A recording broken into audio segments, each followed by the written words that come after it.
Hi అండి, welcome to our channel అమ్మ వంట. ఈరోజు మన వీడియోలో సమ్మర్ స్పెషల్ హెల్తీ బ్రేక్ఫాస్ట్ అండి. అదే చెద్దన్నం. సమ్మర్లో ప్రతిరోజు మార్నింగ్ బ్రేక్ఫాస్ట్కి ఇడ్లీ, దోశ, ఉప్మాలు ఇవి కాకుండా ఈ చెద్దన్నం తిన్నారంటే మనసుకి హాయిగా ఉంటుంది. అలాగే మన బాడీకి చలువ కూడా. మన అమ్మమ్మలు మనకు అందించిన మంచి బ్రేక్ఫాస్ట్ అండి ఇది.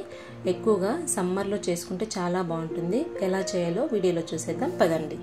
ముందుగా ఒక మట్టి కుండ తీసుకోవాలి. మట్టి కుండలో అయితే టేస్ట్ చాలా బాగుంటుందండి. మీ దగ్గర మట్టి కుండ లేకపోతే స్టీల్ బౌల్లో కూడా చేసుకోవచ్చు. మనం వండుకున్న రైస్ని ఒక కప్ తీసుకొని అందులో వేసి కాచి చల్లార్చిన పాలు మరీ చల్లగా కాకుండా గోరువెచ్చగా ఉండాలి. రైస్ మునిగే వరకు గోరువెచ్చని పాలు వేసుకున్న తర్వాత అందులోనే 2 టేబుల్ స్పూన్ పెరుగు వేసుకోవాలి. నెక్స్ట్ అందులోనే 2 పచ్చిమిర్చి, ఒక ఆనియన్ వేసి నైట్ అంతా అలాగే వదిలేయాలి.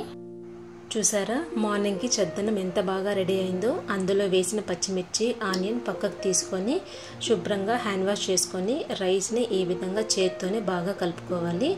అందులో వాటర్ వేసి బాగా కలిపిన తర్వాత రుచికి సరిపడా సాల్ట్ కూడా వేసి బాగా కలుపుకోవాలి.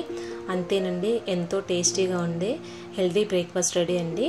ఈ సమ్మర్కి ఇలా చేసుకొని తింటే మనసుకు హాయిగా ఉంటుంది. అలాగే మనకు వేడి చేయకుండా ఉంటుంది. ఈ బ్రేక్ఫాస్ట్ అనేది 2 నిమిషాల్లో రెడీ అయిపోతుంది. మీరు కూడా ఒకసారి తప్పకుండా ట్రై చేయండి. ఇలాంటి సింపుల్ అండ్ క్విక్ రెసిపీస్ కోసం అమ్మ వంట ఛానల్ సబ్స్క్రైబ్ చేసుకోండి. Thank you for watching.